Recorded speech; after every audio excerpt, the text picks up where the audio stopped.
Hi everyone, some brief comments on some films I've seen recently, no spoilers, here we go.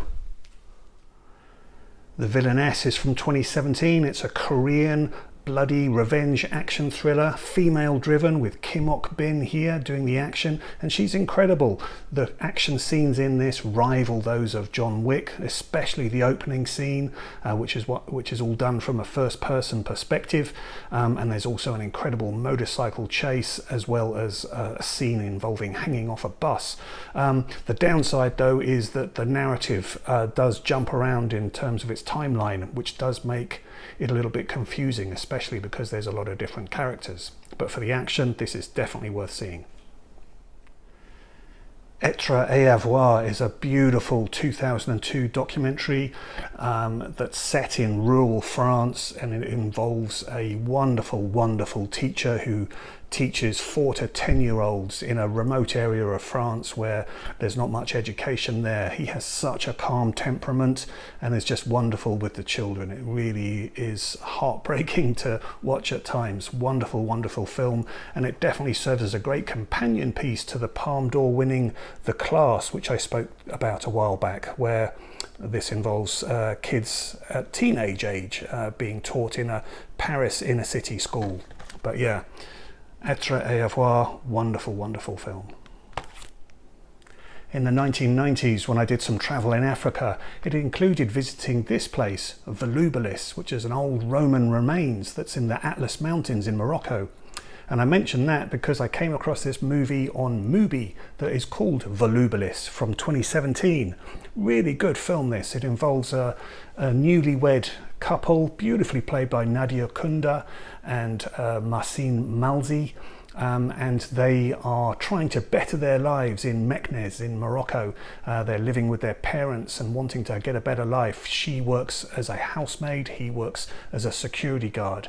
And as much as they want to better their lives, they encounter the difficulties of the class system there and gang life as well in Morocco. Really good drama, this one. I enjoyed it very much.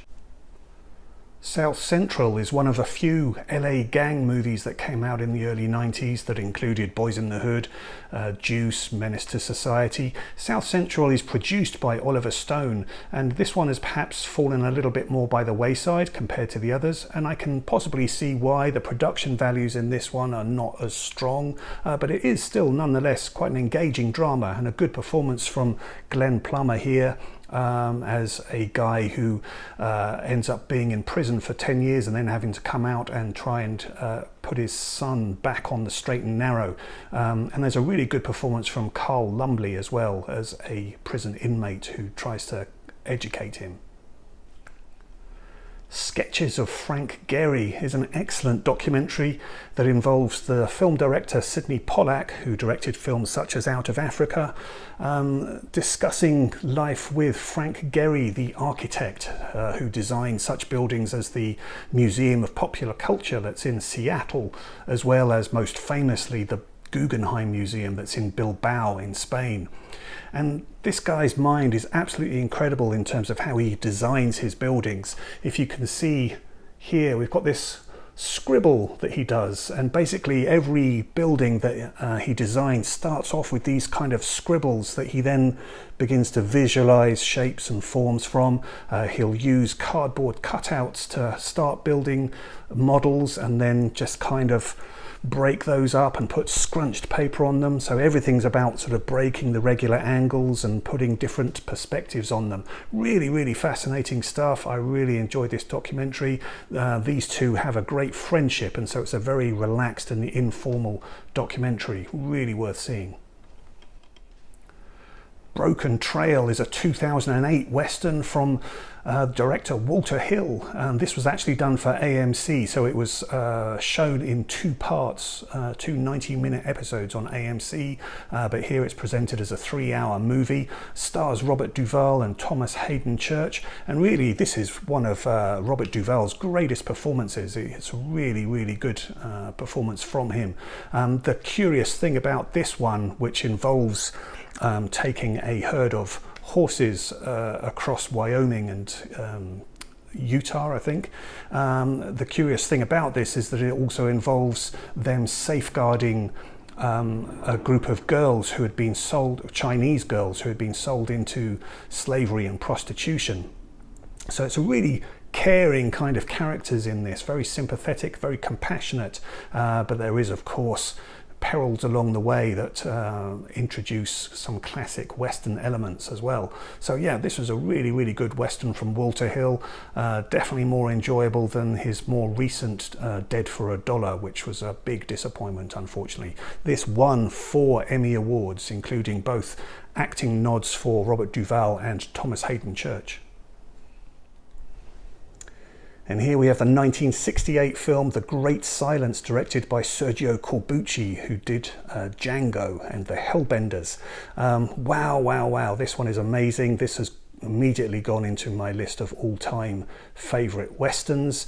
The unique things about this one is that it's all pretty much filmed in the snow. It's so cinematic, and we've got the French actor Jean-Louis Trintignant as a mute gunslinger in this, and then an absolutely amazing performance from Klaus Kinski. He's really at his best here as a bounty hunter, and then also the actress Vonetta McGee, who has starred in films such as Shaft in Africa and Thomasina and Bushrod. So yeah, this is just such a compelling, really visual and cinematic spaghetti western that is notorious for its ending, and wow, what an ending it is too. But yeah, definitely if you love westerns, then for sure you need to seek this one out. I was surprised I hadn't seen it at a younger age, but on the extras on here, director Alex Cox explains that actually the film got buried and had a limited release initially, and that was largely because of its notorious ending. So yeah, if you haven't seen this one, definitely check it out. It is fantastic.